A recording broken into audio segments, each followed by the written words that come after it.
Mireng tabiriba punma putaram na okchari. Ngasigi video sidi chatliba Amazon ki The Great Indian Festival Sale amasung Flipkart ki The Big Billion Day Sale ki manung asida aikoina karam ba powerbank sing da offer piriba ge amasung offer piriba powerbank sing asigi manung da aikoida leiba matam da kanaba ba powerbank yauri amadi tung da aikoina afaba powerbank ama leina bugida mukta kari yengda ge amasung matau karamna afaba powerbank khandokada ge habasig matang da semjaba video doni video asibo ming tabiriba singna video asibo loibu phawbatang yengba matam da screen recording ga loinana Flipkart amasung Amazon da chaliba sale asigi manungda karamba powerbank sing da offer piribage amasung haiba sing adu ekoi lei damakta leiba matam da fabu oigadra haiba sing da sing ase khangina bagi damakta video asibo loi phawba yenginarse ma'am हुजी मो कोई screen recording the मुक चंगा game मिनर से कोई ना ngasi lai gedoriba amasung yengedoriba haipatare videos di power banks ki matang do ibani na koina Flipkart is kan electronics da nambiro aduga sum slide to yeng matam da power banks aina thaba soidna magi thengna birani power bank si company mayam am lai gre maru oina mi board sida thar ba mayam sing je ko Petrons Avon Zebronics na chingba Samsung su lai re Ambrane su lai re mayam si marakta Spygen haina am lai je Spygen su phal phaba afaba company ni Ambrane su phai aduga mi su power bank ni matang da di phai aduga Potronics su phai aduna taba board su adai trigger Kratos, Lifelong, New Republic, Zebronics, adedi Colmate kaina mayam leise masi singse anouba yam kana mayam na sinaraga try and tested oiba brand oidabani na ai kya kana suggest tawning de adu khoina hujik uriba mayam si marak sida hujik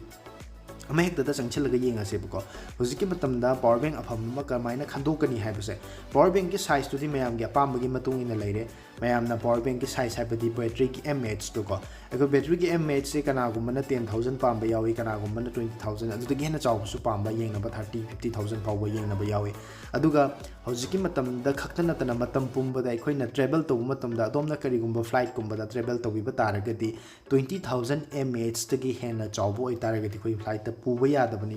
adu de yumda dum leiraga sinaba dum bagi namakta di 30000 50000 pawba mayam ma leikre dubu adumna travel to matam da chathok sasin to matam da flight na chingba gumba to matam da sinana bagi namakta power bank ama yengbiram taragadi 20000 mAh tagi hendaba yengbigadamne sida leiba Ambrane gi 27000 mAh ki be khoi power bank si yeng minar se ba masi magi battery ki size na 27000 mAh oire aduga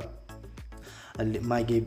mamal sina hoji lupa lising maga chanipan mafuda mapan oiri ko koina power bank ama yeng matam da hojiki matam da di mobile phone ayamba loina mak hojik se fast charging support tawdabani na yari ba makhai khoi gi power bank tu da gi koina phone da charge to matam da ma fast charging oibra haibase masi khoini yengbigadabani maru oina 22 watt gi ta da ba haiba tare ko fast charging ekhoi gi mobile tu da power bank asina charge to matam da sida leje 22.5 watt ki fast charging oire masi da gi ta da ba 18 watts kumba 10 watts kumba oitara gadi haiba power bank tu na phone do charge to matam da yamna kuina su changakani aduga phone sagat pa power bank sagat pa dumak tholakani aduga power bank haiba sitambu magi battery si yamna chawba 20000 30000 25000 27000 oibani ekhoi na phone power bank do mo khoina sumnagi normal charger amana muk charge to matam da ma so muk charge thanna bu na bada matam yam sang na kuina changa da ba oibana hujiki matam sida di yaring kai fast charging oiba quick charge 3 oire masi yamna phaba power bank amoire 50% in 30 minutes size mana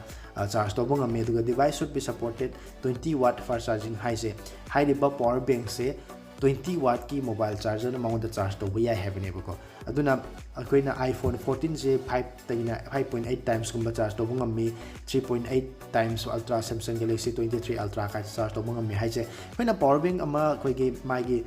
charge to samna hai kan da 20 watt hai re 20000 mAh hai re haidana 20000 mAh loina mai khoina sinaba ya ga dong na te madugi efficiency haina ama leirangani hai re efficiency to 80% 90% haina leirangani hai re 20000 mAh to ge 80% oita de khoina 60000 mAh kumba khaktani khoina power bank to dagi khoina battery se liquid khoina lauthok pa ya du se aduna power bank ama leiba matam da magi size khaktana tana magi battery du gi efficiency chu yengbiu aduga hai riba power bank adu fast charging oibra haiba si chu hina khoina hujiki matam da yengba mathau tai aduna travel friendly haina mana sida thari se 27000 mAh ekoi check in package haina ekoi isa ka kona chatpa cabin bag to duna taba toppa check in di hapa ya gani aduga cabin di haiba 27000 mAh ekoi gi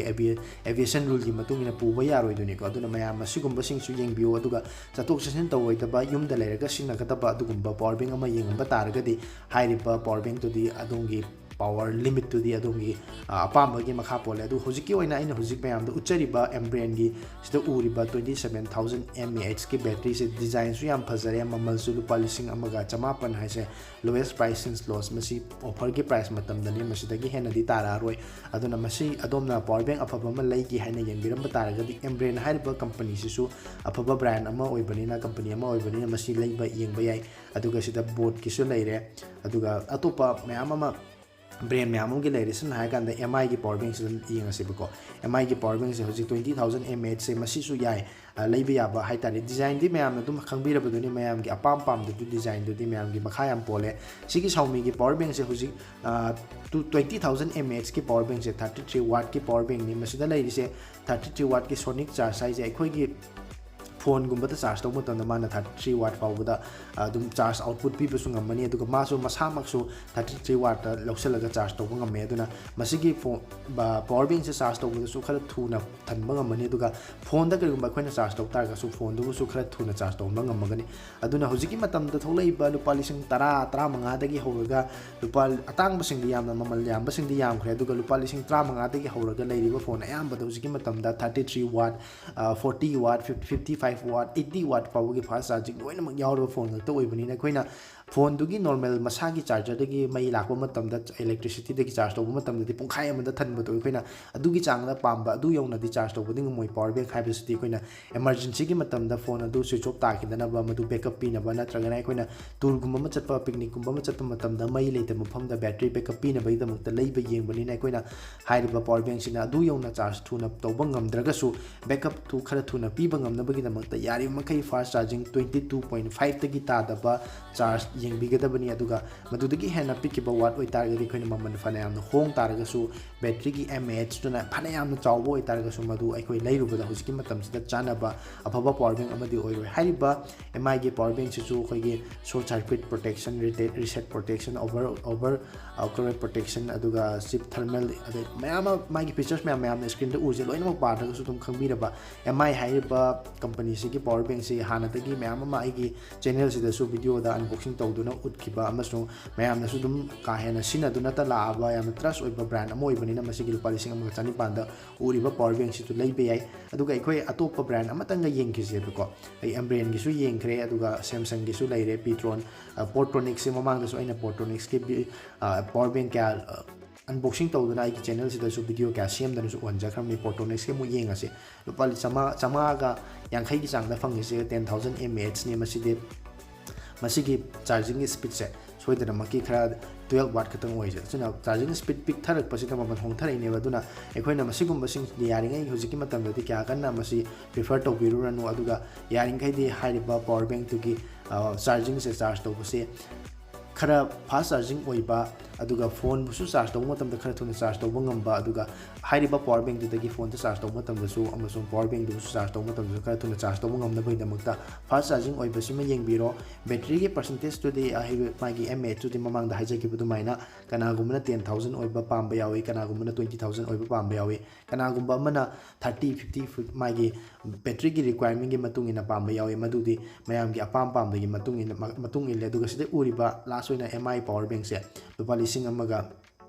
chahungi sang da uriba power bank masigi power bank se yengmina se bako masi 10000 mAh ta 22.5 watt ki power bank oire masi charge tawbada yamna tappa so oidre yam thuba so oidre adu masagi sida mari ama uri se khoina masigi mari se cable ni masi yaujari cable se dum satu ga khoina phone da direct namchalaga charge tawba su yara ba dum power bank kani afaba power bank haiba tare masi so dum leibe aba power bank amadi oire masi da su natna koi Amazon da so mu changa ga yengmina se Amazon da su karam ba power bank sing da kari offer piri ge haiba do electronics ki section da chang matam da electronics da namaga yengmina se ko power bank na chingba kari uri mas da offer pibus da yauri ba ge haiba do kari karam ba potlamsing so da offer piri ge do yengmina se ba storage ke leire aduga software video printer component desktop stationery aduga smartwatch computer accessories camera home headphone gaming laptops tablet na chingba power bank ki oina di dedicated oina mana masda utpadi amata leiramdre ko phone gumba tablet gumba khakta moina ure tablet akhoi ki power bank ki di makha da yauram da su adu yauram da batare ga su ekhoina pambiri ba pot to makha da option khara ubu phange masda yauba mu yengmina se power bank ki oina tongan ba power accessories ana makakti uba phangi makha sida asina koigi electronics ki port power ki oiram ko power bank ana search oina tawrage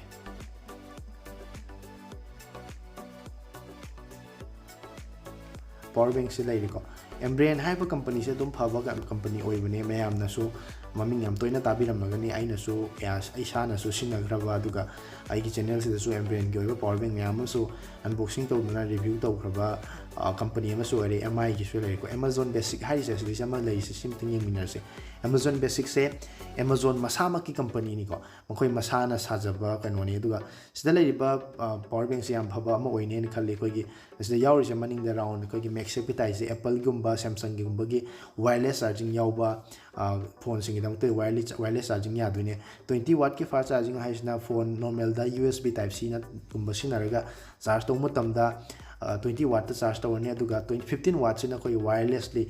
koi gi wire yaw da bi charge to mutam 15 watt ki ore 10000 mAh ki ni mamal sina lupa lising amaga chani gi sang da lai se masi ju dum Leiba Yaba dum power bank amadi oi 10000 mAh ki adon pambi tar ga de iPhone gumba ju maning da koi max set ta dum nappaga charge tawdo adusu dum yarani masigi Amazon haibasudi afaba chobu company musu obini thazaba yaba trust oiba yaba milising amaga chatru kamal fuda tarukana laida kanda 4.1 rating piraba dumba power bank amo oibani na masisu Leiba Yaba afaba power bank amadi oina khalli aduna mamangda ina panjaki padongna ngasigi gano video sidasu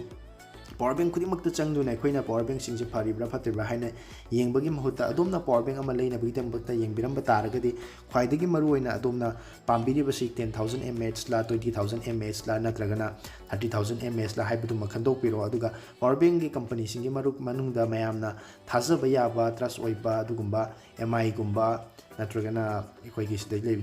Portronics gumba Embrain gumba natragana Spigen Samsung na chingba sigumba company singsi ama khanbiraga hairiba power bank to fast charging oibra hojiki matamda 20 natragana 22 watt tagi 25 watt ke oirko Samsung gi 22 watt 22.5 watt tagi ta daba aduga hairiba power bank adu phone da charge tawba khakta natana power bank adu busu charge tawba matamda fast charging oibra haibasi yengbiba taragadi hojiki matamda piriba mumal aduga chanaba amasung afaba power bank ama khandokpa soidam ki lai lai ngamgani karigumba adomna yengbiram liba power bank adu aina ngasi panbada chi thauba yaurba taragasu hairiba power bank adu ki model amasung maming loinana price range aduda afaba oigadra haibana chingbasing adu video gi comment section da sungsoi soidana comment tawbirako matamda madu afaba oigani natra oiro haibagi comment gi pakhumsu sungsoi soidana pijarke aduga mayamna video sida request amatanga mayamna video si yengwa matamda video sibu like tawsin biraba matungda hype cholokpa taragadi hype su namjin biramo nasi kata nongna thengna bibo oiba taragadi channel asi subscribe tawsin biramo aduga mayamda su share tawba yaba mafamda share tawbiragadi channel asi hena mapung phaba chawkhotpa amasung afaba channel ama oibada mayamna su mating pangbinaba nolokchari aduga hairiba power bank khandokpagi matang sinatana atopa electronics ki poching yengbiramba leiba taragasu ngasigi video ki comment section da comment su soi soidana tawsan biramo mayamgi comment gi pakum soidana maki pijarke masini ngasigi Amazon amasung Flipkart ki the big billion day sale amasung Great Indian Festival sale gi manung asida koina haiba platform ani sida karam ba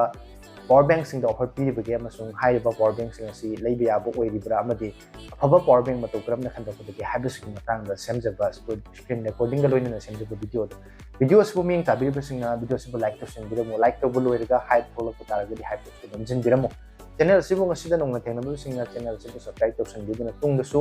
asigum laba nungai ba video kata thagala ko matamna notification phangna bigi damakta amadi video sing adu yengina bigi damakta channel sibu subscribe to diba singna channel sibu subscribe to sing biramo masigi video sidi matang asta lo sing jage tungda asigum laba amadi nungai ba video kya pudun lakong amadi hona jage matam adu fawu gi damakta ni am puna makti kaina bigi ata yesari